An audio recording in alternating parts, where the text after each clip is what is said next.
రాష్ట్ర విభజనతో కాంగ్రెస్ పార్టీ ఏపీలో ఉనికి కోల్పోయింది. రాష్ట్రాన్ని సుదీర్ఘకాలం పాలించిన ఆ పార్టీ చిన్న ప్రాంతీయ పార్టీ కంటే తీసికట్టుగా మారింది. ఆ పార్టీ పట్ల ఆదరణ ఉన్నా తీసుకున్న నిర్ణయాలనే ఎక్కువ మంది వ్యతిరేకించారు. అయితే ఆ పార్టీ జవసత్వాలు నింపేందుకు పీసీసీ అధ్యక్షురాలు షర్మిల ప్రయత్నిస్తున్నారు. తాను దూకుడుగా వ్యవహరించడంతో పార్టీలో కొత్త ఉత్సాహాన్ని తెచ్చేందుకు తన వంతు కృషి చేస్తున్నారు.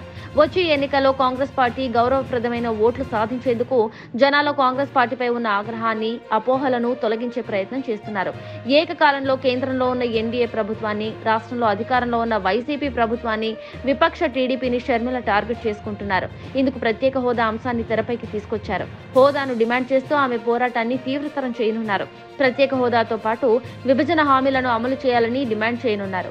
వాస్తవంగా చెప్పాలంటే షర్మిల బాధ్యతలు తీసుకున్నాక కాంగ్రెస్ పార్టీ ఏదో రూపంలో వార్తల్లో నిలుస్తుంది.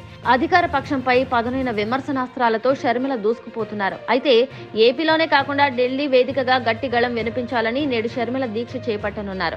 ప్రత్యేక హోదాతో పాటు విభజన చట్టంలోని హామీలను అమలు చేయాలని డిమాండ్ చేస్తూ షర్మిల ఈ దీక్ష చేపడుతున్నారు. తద్వారా జాతీయ స్థాయిలో గుర్తింపు సాధించాలని ప్రత్యేక వ్యూహంతో ముందుకు వెళ్తున్నారు.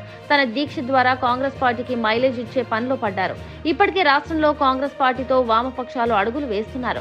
మరోవైపు ఇండియా కూటమిలో భాగస్వామ్య పక్షాలుగా ఉన్నాయి.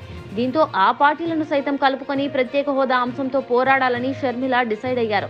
అటు కాంగ్రెస్ పార్టీ సంపూర్ణ స్వేచ్ఛ ఇవ్వడంతో దూకుడుగా ముందుకు సాగుతున్నారు. అయితే ఢిల్లీ వేదికగా షర్మిల పోరాటం చేయడం ప్రారంభించడంతో పాటు అధికార వైసీపీ, ఇటు విపక్ష టీడీపీపై ప్రభావం చూపనుంది. షర్మిల దీక్ష చేయడం ఎందుకు పనికిరానిదన్న చర్చ సాగుతోంది. సర్వేలో ఏపీలో 1% కూడా కాంగ్రెస్ ఓటు బ్యాంకు దాటడం లేదు. విభజన చేసి రాష్ట్రాన్ని విడగొట్టిన కాంగ్రెస్ ను జనాలు ఎవరూ నమ్మడం లేదు. ముంచిన కాంగ్రెస్ ను పట్టుకొని నక్కతోక పట్టి గోదారీదినట్టుగా ఇప్పుడు ఇదే అంశాన్ని షర్మిల తెరపైకి తెచ్చారు. తద్వారా కాంగ్రెస్ పార్టీ ఓటు బ్యాంకును ఏపీలో పెంచడంతో పాటు సోదరుడు జగన్ పై రివెంజ్ తీసుకునేందుకు ప్రయత్నాలు సాగిస్తుండడం విశేషం. కానీ ఆమె ఎంత ప్రయత్నించినా చచ్చిన కాంగ్రెస్ ను లేపలేదు. ఏదో చంద్రబాబు ప్యాకేజ్ కో, కాంగ్రెస్ బిస్కెట్లకు ఆశపడి తొందరపడి షర్మిల ఫలితం అనుభవించడం ఖాయమన్న చర్చ సాగుతోంది.